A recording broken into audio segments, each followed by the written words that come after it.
నిన్న భరణి గారు ఎంటర్ అయ్యారు కదా. ఎంటర్ అయిందే నామినేషన్స్ అయిందే. ఆయన కొంచెం స్ట్రిక్ట్గానే ఉన్నారంట నిన్న. బట్ ఏమైందంటే నైట్ ఫిజికల్ టాస్క్ ఒకటి పెట్టినారు లైవ్లో. ఆ టాస్క్ పెట్టినప్పుడు ఏమైందంటే అది కొంచెం అందరికీ మ్యాక్సిమం దెబ్బలు తగిలింది. ఇమాన్యుయల్కి, గౌరవ్కి, అతను నిఖిల్కి అందరికీ తగిలింది. కాకపోతే వాళ్ళందరూ కొంచెము ఏజ్లో చిన్నవాళ్ళు. కానీ భరణి గారు కొంచెం పెద్ద కథ. ఏమైనా అదే దెబ్బలు భరణి గారికి తగిలితే కూడా కానీ ఏజ్ వల్ల బాగా ఈ రిబ్ కేజ్ అంటారు చూడండి, అక్కడ మంచి దెబ్బ తగిలిందంట ఈ స్విమ్మింగ్ పూల్ దగ్గర. సో అప్పటికప్పుడు స్టాప్ చేసేసి గేమ్ని నైట్కి నైటు ఎక్స్రే తీయాలి, పెద్ద ఎక్కువగానే తగిలింది అనేసి హాస్పిటల్ పిలుచుకొని పోయినారంట.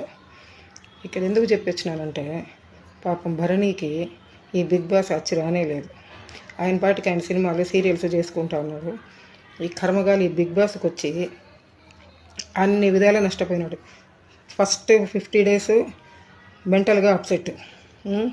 ఆయన్ని ఏమంటారు, అది ఎమోషనల్ బ్లాక్మెయిల్ చేసి ఆయన్ని చంపి పడేసినారు. ఉన్నారు కదా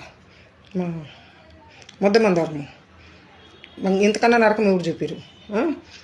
తర్వాత వచ్చి సరైన పోయినారు. మళ్ళీ ఏదో రీఎంట్రీ అని పిలిచినారు. పాపం ఏదో ఆయన గేమ్ ఆడదామని పోయినారు.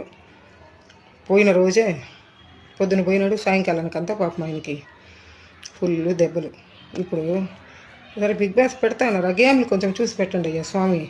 మీరైంది మీ గేములు అయింది, ఏం కావాలి గేమ్? అక్కడ కుస్తీ యుద్ధాలు జరగాలి అక్కడ. వాళ్ళేమైనా ఒలింపిక్స్గా పోవాలి, చూసి కదా పెట్టాలి. గేమ్స్ పెట్టినప్పుడు ఎవరెవరు ఆడుతున్నారు ఏమి అనేసి. ఇప్పుడు చూడండి వాళ్ళ ఫ్యామిలీ వాళ్ళు ఎంత ఏడుస్తారు. ఇంకొకటి ఏమంటే ఆయన చాలామంది ఓవర్ యాక్షన్ మాటలు ఉంటుంది. భరణి గారు కోలుకోవాలి, మళ్ళీ రావాలి. రాకపోతే ఏం నష్టం లేదు. కానీ ఈ బిగ్ బాస్కి ఆయన హ్యాపీగా ఫుల్ ఆరోగ్యంగా కోలుకొని రక్షణంగా ఇంటికి పోయి ఆయన హ్యాపీగా భార్య పిల్లలతో ఉంటే చాలు.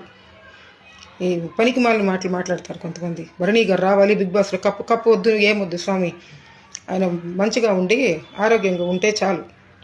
ఇదే నా అభిప్రాయం. అయితే ఇక్కడ వచ్చి చాలు, ఇప్పటికైంది చాలు భరణి గారికి, ఇంకా అవసరమే లేదు బిగ్ బాస్ వద్దు, ఒక కర్మ వద్దు.